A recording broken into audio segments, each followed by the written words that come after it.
sterilization and disinfection. So that's another goal of learning the bacterial physiology. After we learn the bacterial physiology, we want culture the bacteria well.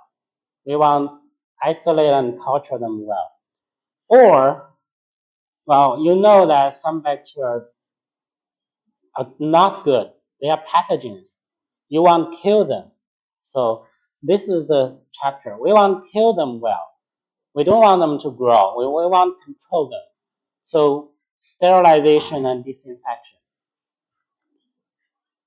So here's a short story of the pioneer scientists or doctors on antiseptic surgery. Has anyone heard of this name? Ignaz Semmelweis. He is not famous, but he was a great doctor, over 100 years ago, 19th century.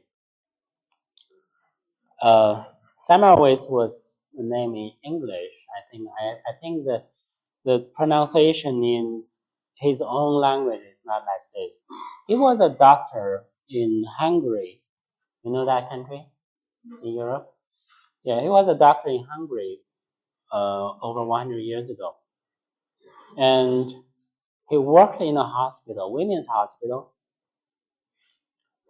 And what he observed in the hospital was that when the mom gave birth of a baby, usually the doctors or the nurse would come to help for delivery. And what he noticed that if the nurses came to help, there would be a lower rate of infection. While if the doctors came to help, there would be a higher rate of infection. That's the puerperal fever, the infection due to streptococcus. And he was interested in the difference. Why? Usually the doctors should have more experience. Okay? They are better than nurses. Then he realized the difference. So that's the time before people had any concept of microbiology. So that's the time people, when they help the mom for delivery, they don't wash their hands ahead. So they just come directly to the room to help. While the doctors and professors in the hospital, sometimes they need to teach the students, like dissecting the dead body, like, the doctor's training. And they didn't wear any gloves at that time because they don't know any bacterial concept. And when needed, at this moment, they are in another room teaching the students dissecting the body while they are called to go to the other room to help the mom. So they directly go to the room and help without washing their hands. So that brought the germs from the dead body to the mom. So it causes a higher rate of infection. So Dr. Semmelweis noticed that. So he urged his colleagues to wash their hands before they help the mom. But this idea was not well accepted in that hospital. And he even lost his position after that. So several years later, he lost his position in the hospital. He was forced to leave. And in his hometown, he set up his own clinic to help the mom delivery. And he practiced hand washing all the time. And the infection rate dropped dramatically in his own clinic. But the sad story is that at the end, Dr. Semmelweis died due to infection. He was sent to some mental hospital because at that time, a lot of people didn't understand him. They saw that this guy is not normal, so they sent him to the mental hospital.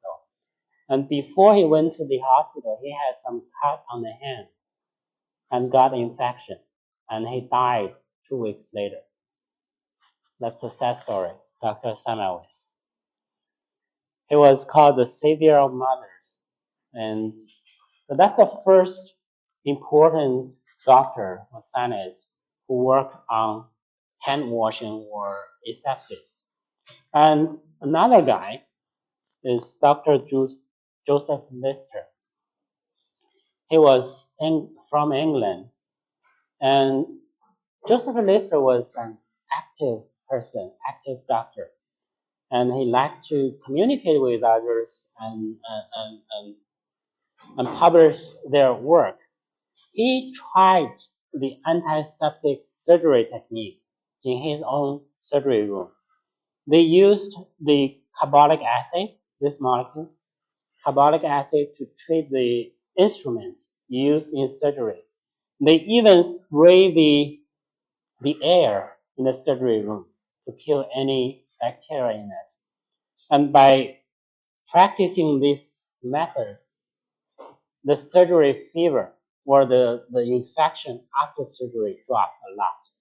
So after Dr. Lister, the antiseptic surgery technique got popular in hospital. And nowadays, we practice antiseptic surgery every day in hospital. And it's important to avoid any possible infection when you give your patient some surgery. Okay?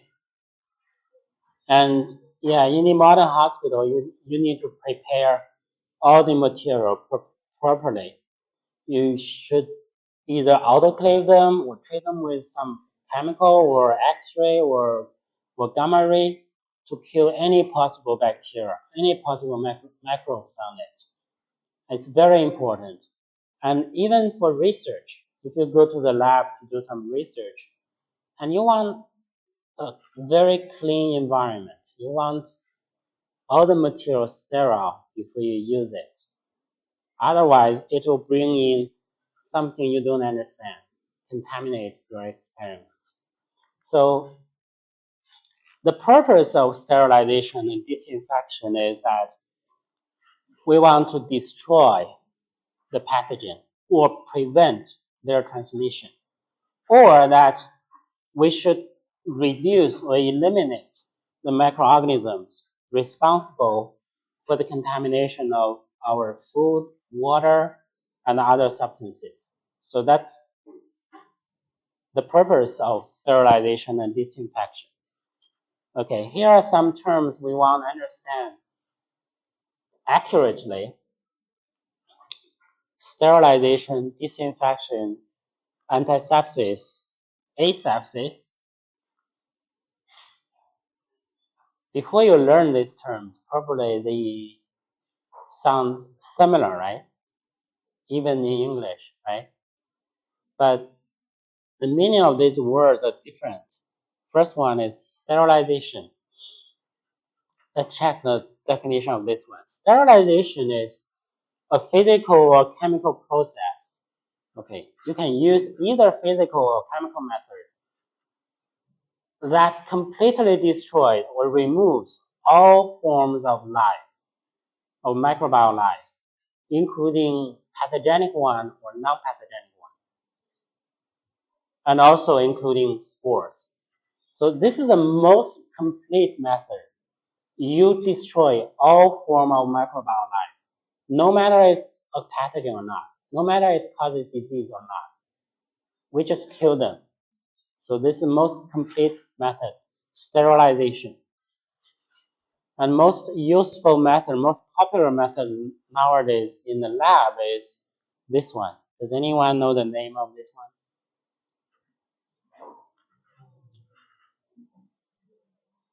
No? It actually works in the same way as the pressure cooker in your kitchen.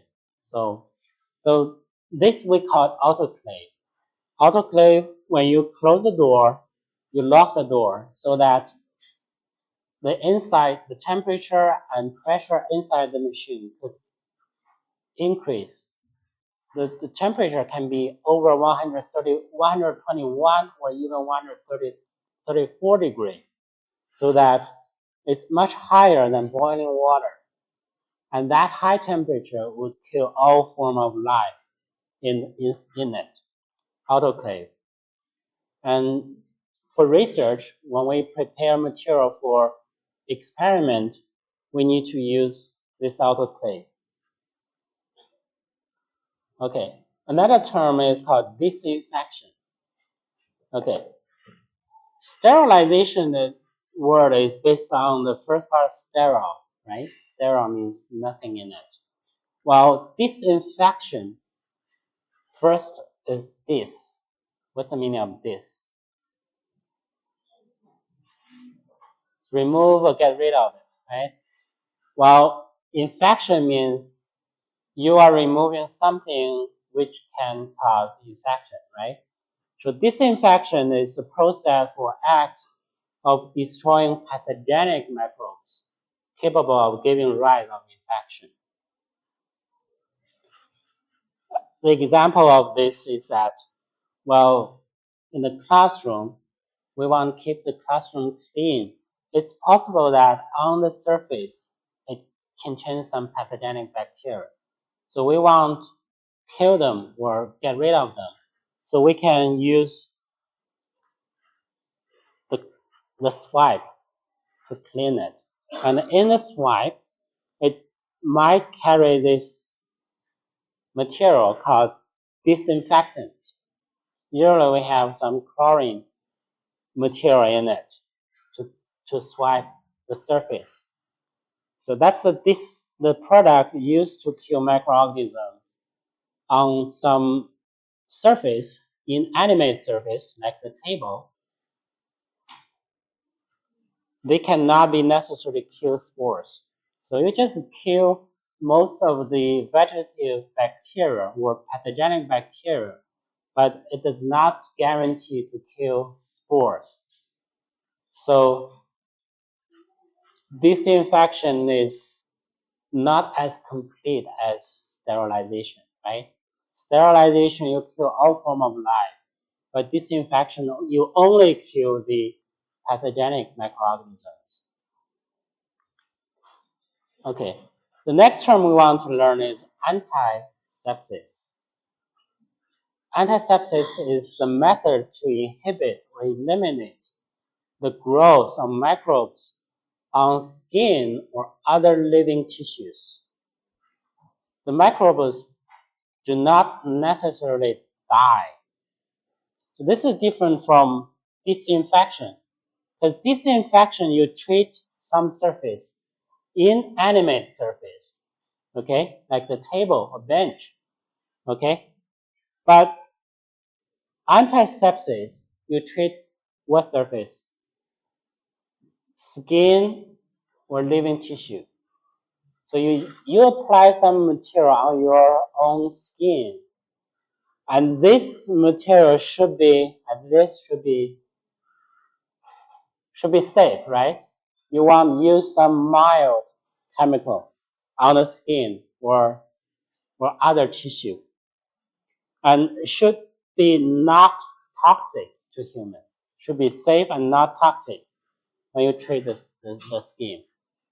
And this is important step before you give your patient some surgery. You prepare the skin, okay? Use the chemical. So that's the antisepsis.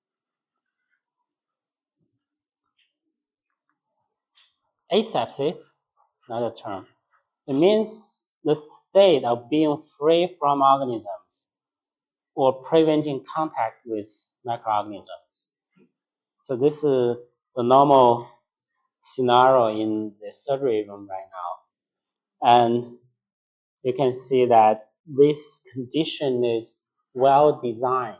Even the airflow in the surgery room is well designed. And the doctors have their facial mask and gowns to cover them. This is to protect the patient rather than themselves, okay? And even the mask is to protect the patient. So this asepsis.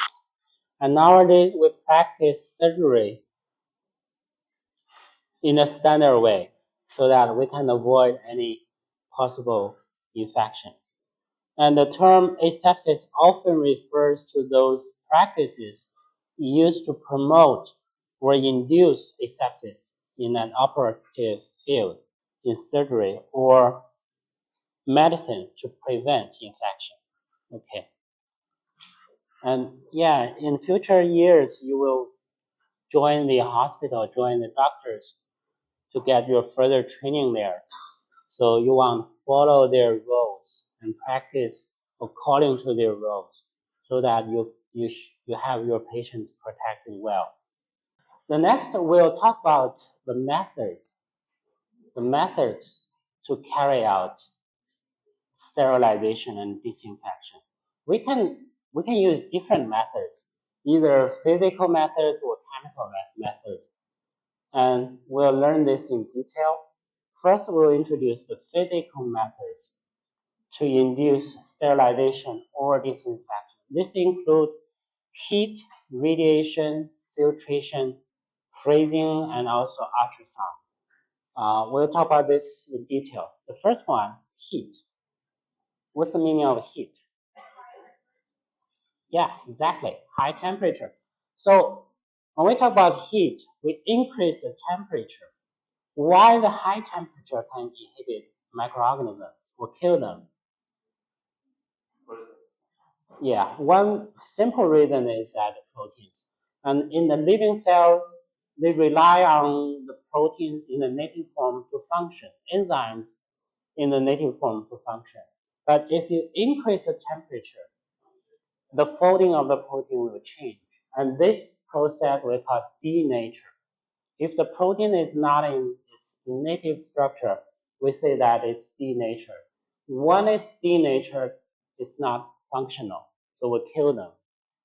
And the common methods for heat include like even higher temperature, like flame, incineration, or sometimes we can use pressured steam under pressure, so that we can completely kill them.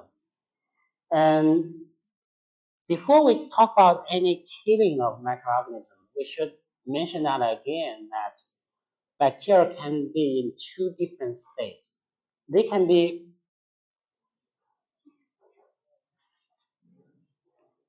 vegetative state. So that's the replicating cells, like dividing bacteria. You can kill them, well, relatively simple. Just increase the temperature to like 50, 60 degrees, you can kill them. But another state, another form is called bacterial endospore. We mentioned that before when we talk about bacterial structure. So that's a special state, the dormant state. And those endospores are much, much resistant to a lot of physical factors, including temperature and also chemicals. So it's not easy to be killed. And when you carry out some sterilization methods, you should be able to kill both of them, all of them. Okay, let's learn different type of heat. The first type of heat is called dry heat. It's not difficult to imagine what is dry heat. So simply high temperature without adding moisture, such as open flame.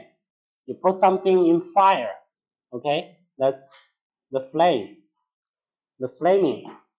So we can burn like metal or glassware in a flame, and that can completely kill the bacteria. So it's for sterilization.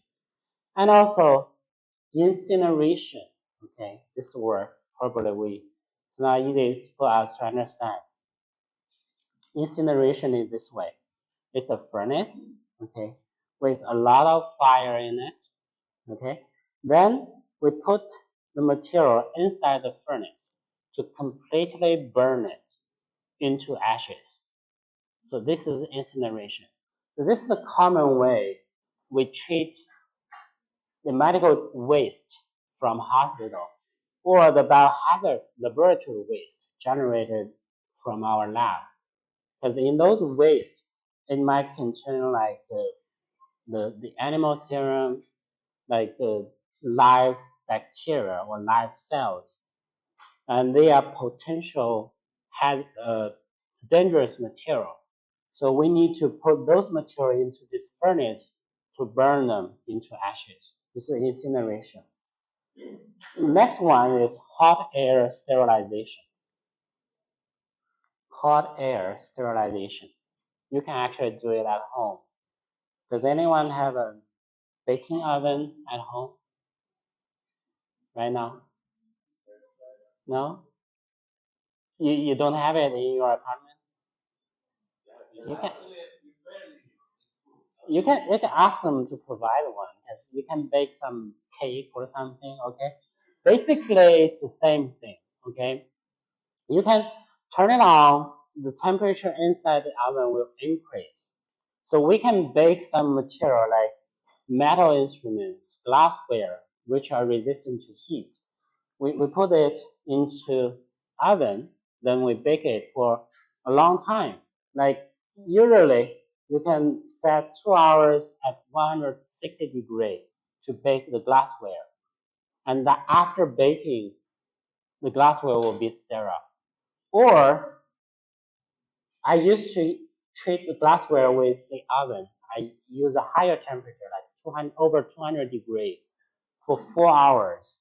And that temperature is high enough to degrade LPS, the endotoxin we learned before. Okay, the LPS is very stable. You cannot wash them away. You cannot digest them with enzymes, but you can bake them to degrade the molecule. This is dry heat. And a second form of heat is moist heat. Compared to dry heat, the moist heat will not only increase the temperature, and meanwhile you need to increase moisture, water vapor in it. And the moist heat usually it's more effective than the dry heat, because the water moisture can penetrate deeper into the material. And also when the water vapor become liquid again, it will release more energy, so it's more effective. Okay, and the common most heat is like boiling water, and we boil water at home every day, and after boiling the water is safer to drink, and you cannot kill all the microorganisms in the water by boiling it, but it's much safer. Okay, then almost all the pathogenic bacteria will be killed. Okay, do you prefer boiled hot water or cold water? You prefer hot water? Cold water? Young generations prefer cold water. So it depends on culture actually. In some countries people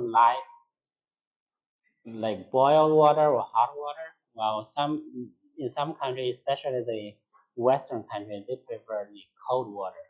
Water, milk, beverages, everything in cold form. I prefer cold form.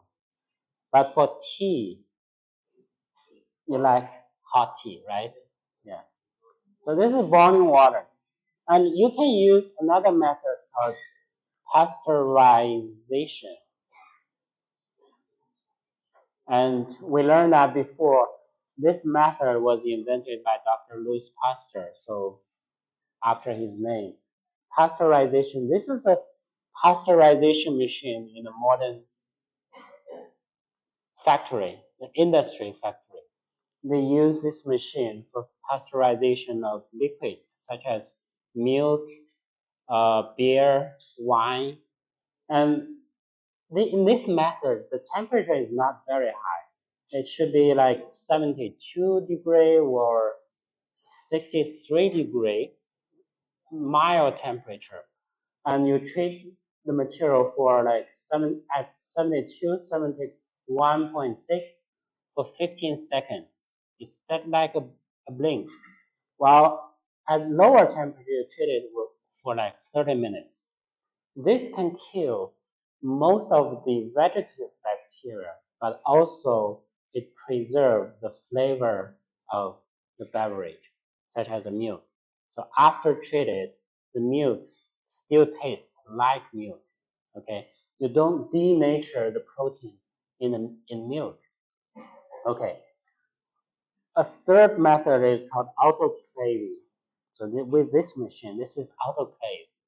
We put our material inside the autoclave, lock the door, and the temperature can rise to like 121. Sometimes we can set 134 degree. And with enough time, usually 20 minutes or 30 minutes, we can kill all form of life in the material. So this is very popular method in the lab. We can use autoclave to treat our glassware, our chips, and our swaps. Everything resistant to heat, we can use this method. It destroys both vegetative and endospores. Very effective method. Okay. And talking about the moist heat, there is a special form of moist heat. It's called fractional sterilization.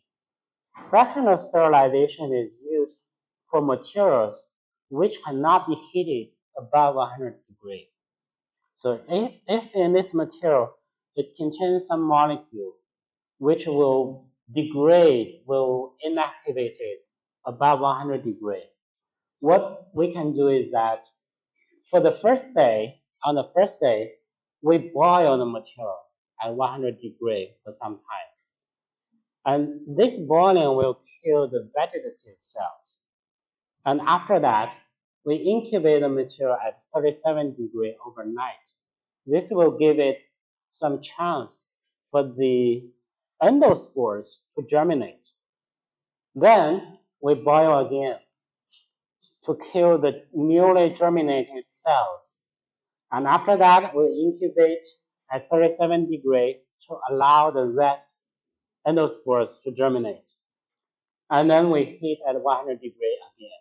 So after several turns of heating and incubation, we can kill most of the vegetative cells and also the endospores. And finally, it will be sterilized. So this is a fractional sterilization. Okay? And this is a useful method. I'm planning to use this method in our lab to treat the environmental samples, such as the soil from the campus or the mud from the Yellow River. It's useful to use. Okay, the second method is called radiation. Sounds dangerous, right? Radiation is high energy. It's not heating. It's just called radiation. Let me explain. Radiation is like high energy beam. High energy beam. And we can use UV light, the UV radiation, ultraviolet radiation. This is a sign of UV radiation. If you have a UV light in the lab, you should have a sign like this on the door or on the wall. And also ionizing radiation. This is the sign for ionizing radiation. Like on the nuclear bomb, usually it carry this label. First, the UV radiation, and we know the definition of UV light. And the visible light is here. The wavelength is from 400 nanometer to 700 nanometer. If the wavelength is lower than 400, we cannot see it. Our eyes cannot see it. So it's called ultraviolet. And the energy here is higher than the visible light. Okay? So that's the UV light. it can be further divided into UVA, B, and C, and UVC with higher energy. And we can use UV light with wavelength for 240 to 280 nanometer, and 260 is the best one to treat and kill bacteria. And also, it requires proper length of exposure, proper time of exposure. And how UV light kill bacteria? So here is the mechanism of UV light. You know, this is our DNA double strand, right? And you can find the hydrogen bond between the bases. And if on the DNA there are two adjacent T thymidine, okay? And if you expose it to UV light, the UV light will cause the thymine dimer. So TT dimer, thymine dimer, TT dimer. And this thymine TT dimer in the DNA strand will look like a scar for the bacteria. So it's a mistake. It shouldn't be there. So usually the bacteria will initiate the repair procedure to repair this part. To repair this part, the bacteria will cut the TT dimer out, cut it out, and then repair it. But if you expose the DNA to UV light for a long time, there will be a lot TT dimer in the DNA, and that will kill the bacteria. So that is how we use UV light to kill bacteria. It is widely used in the lab to install the UV light, like in the biosafety cabinet, or in the tissue culture room, or in some common lab. We would install some UV light, and when nobody is in the lab, we turn on the UV light so that we can kill the bacteria on the surface.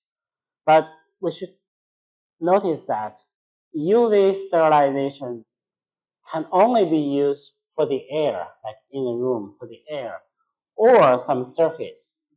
If you shine UV light on the table, it will kill the bacteria on the surface, but not underneath the table, because UV energy is so low, it cannot penetrate through the material, okay? Even simpler piece of paper can block it. So that's the usage of UV light. And the disadvantage of UV light is that because the energy is poor, so the penetrating power is poor. It cannot penetrate into the material to kill the bacteria. And also, UV light is harm to human. In the future, whenever you work in the lab or you work in the hospital, if you get into a room with UV light, the first thing you want to do is check the UV light is already turned off. You don't want to stay in the room with the UV light on, okay? Because it's really dangerous for your health. When I was in college, one of my roommates used to work in the tissue culture room to culture cell lines. But one day, he worked in that room for half an hour, but he didn't notice that the UV light was on in the room, and he got his eye burnt. And it took him, like, as I remember, at least 2 weeks to recover. It causes damage and inflammation, the UV light. Let me show you a short video on the effect of UV on bacteria.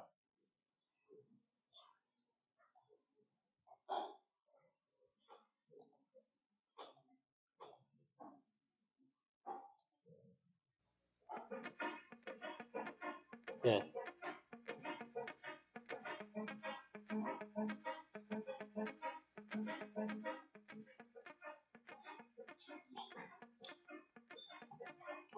So we use E. coli bacteria suspension, okay?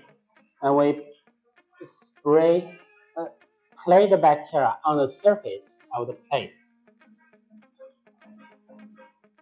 Okay, you plate it evenly on the surface.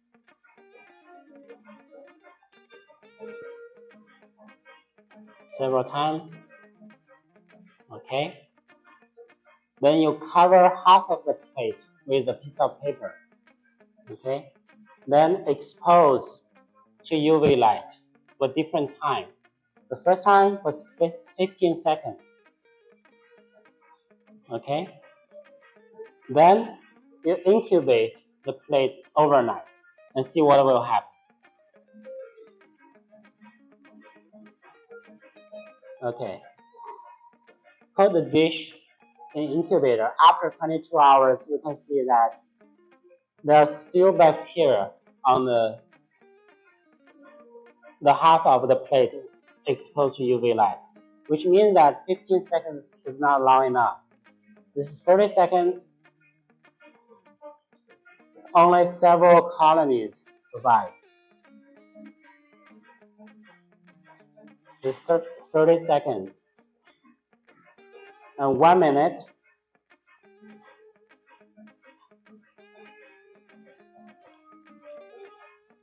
Okay, you can see that only a couple of colonies survive.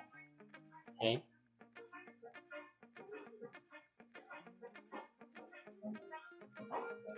Two minutes.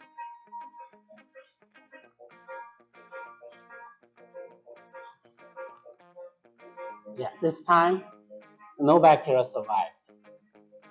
So it's very effective for the surface bacteria. In a couple of minutes, you can kill all of them. Okay. And the mechanism we mentioned that is due to the formation of thymine dimer. Okay. So this is UV light. And UV light is harmful not only to bacteria, it's also harmful to human. If you expose your skin under the UV light, it can cause mutation in your skin cell.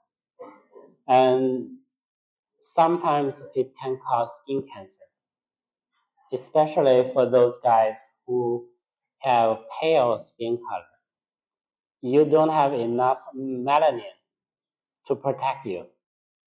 And the kids from Africa, you are fully protected. So that's the skin color is due to the accumulation of melanin in our skin cell. And the more melanin, the more pigment in the skin cell, the more protection. So that's not bad. And sometimes the melanin in our skin cell can, when it's exposed to UV light, it can actually convert UV light into fluorescence light, like green fluorescence. That's also a protection to convert the harmful energy to something not harmful. When I was a postdoc, I worked on bacterial melanin. Some bacteria also produce the brown pigment, and that brown pigment can help the bacteria, protect the bacteria from UV light.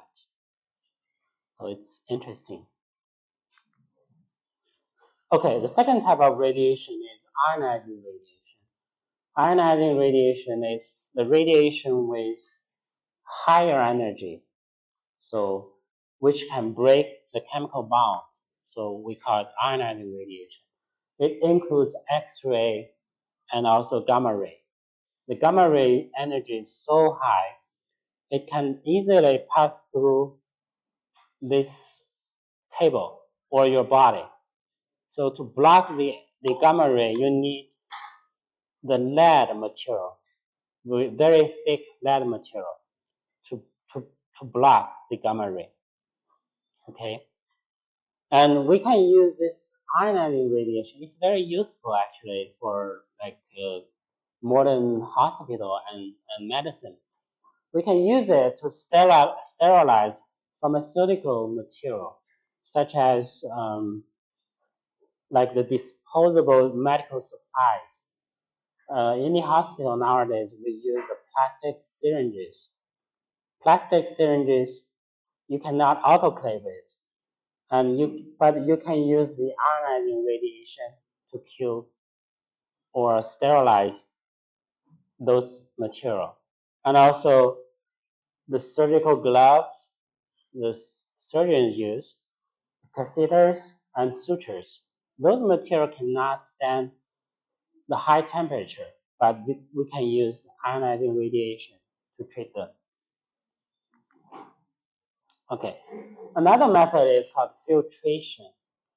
Filtration is not killing the bacteria, but we remove the bacteria from some material. For example, you have some liquid, some medium, and in this medium, it might have some bacteria in it, and we can filter this liquid. There are different type of filter. This is a small one. You can adapt the filter to a syringe, or this is a big one. You can install it on top of a flask, okay, with vacuum. And the filter is a material with very tiny pores.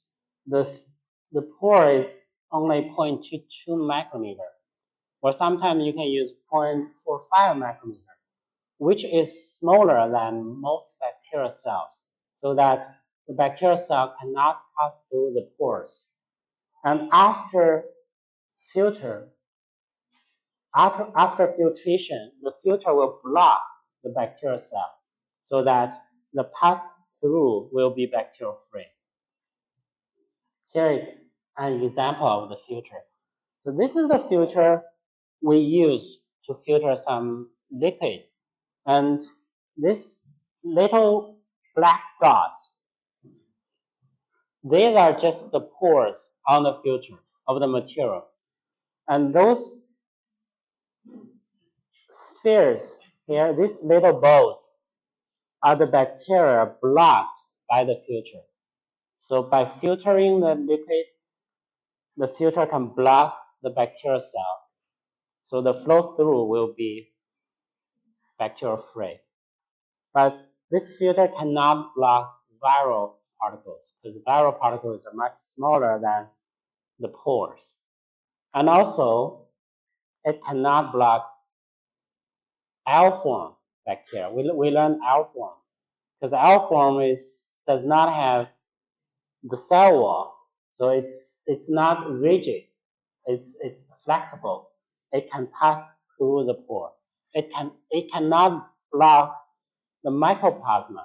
Mycoplasma is a special bacteria which does not have cell wall. They can also pass through the tiny pores. Okay. So this is a filtration. Another method is called freezing, low temperature, extremely low temperature. At low temperature, we can lower the reaction. So that inhibits microbial growth by slowing down the microbial metabolism so that enzymes cannot function. We just freeze it. And we can use like temperature like -20, -30, -50, or sometimes in our lab we have a deep freezer which has a temperature -80. So you can keep the bacteria in it for a long time. This is a freezing. And we also have a method called dry freezing method. Dry freezing means that you lower the temperature to very low point, then you turn on the vacuum so that it can dry the material. And the bacteria after dry freezing can be preserved in the lab for decades, for like even hundreds of years. And when in my lab, when I first joined this university, I got a freezer, and in that freezer, I found some freeze drying bacteria, which was made in 1970s. Hopefully, it's still viable, but it's not well labeled.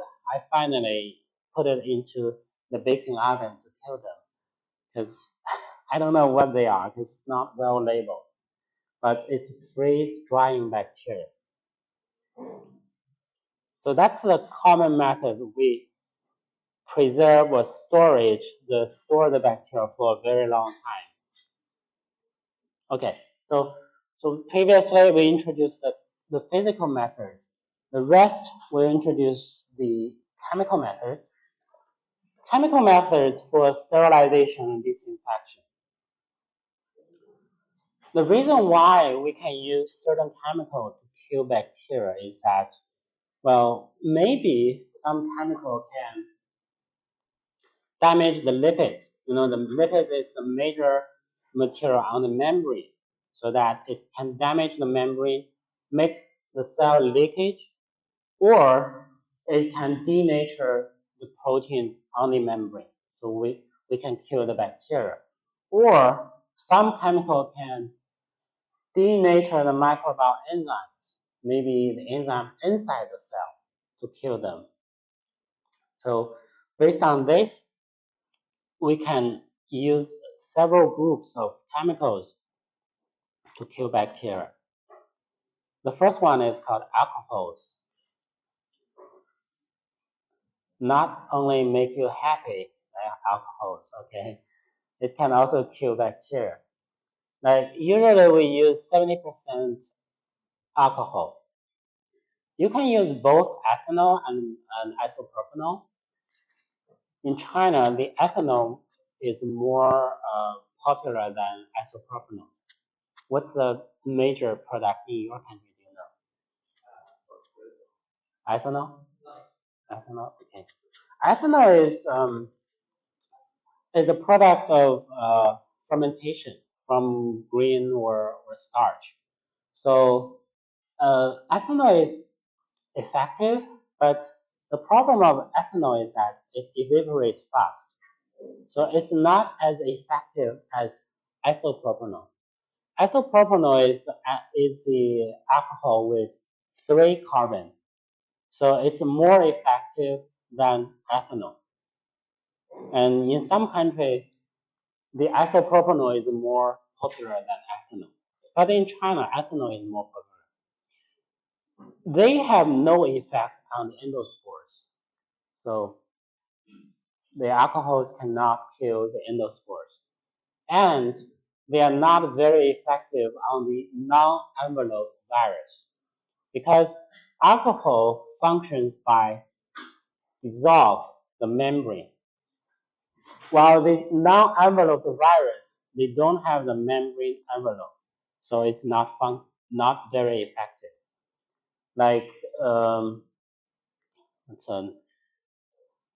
any example of non-envelope virus, such as the HAV, which is a naked virus. But for the COVID-19, it's enveloped virus. We can use alcohol. The second chemical is called phenol. We are familiar with this one. Because when Dr. Joseph Lister first tried the antiseptic method in his surgery room, he used carbolic acid. And carbolic acid is one of the phenol. It's the simple phenol, okay? It can alter the membrane permeability, and also it can denature the membrane protein so that it can kill the bacteria. But again, phenol has no effect on endospores. When I was little, phenol was still popular in hospitals. Anytime you go to the hospital, even in the aisle, you can smell that they use phenol on the floor. But nowadays, I think no hospital is using it anymore. Do you know the smell of phenol? You know, is it still being used in your country? Yes, it's effective. It's just that some people say that it might be toxic. Phenol. Okay.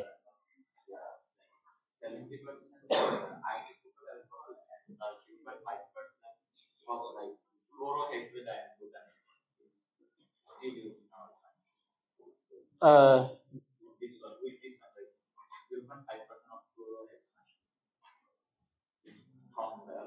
alcohol? Okay. Okay, I see. Yeah. Yeah, as I know, that phenol is not being used in China now, And if you go to our affiliated hospitals, you will never smell the presence of phenol. Okay. A third type is the heavy metal derivatives. The one famous example is the silver iron.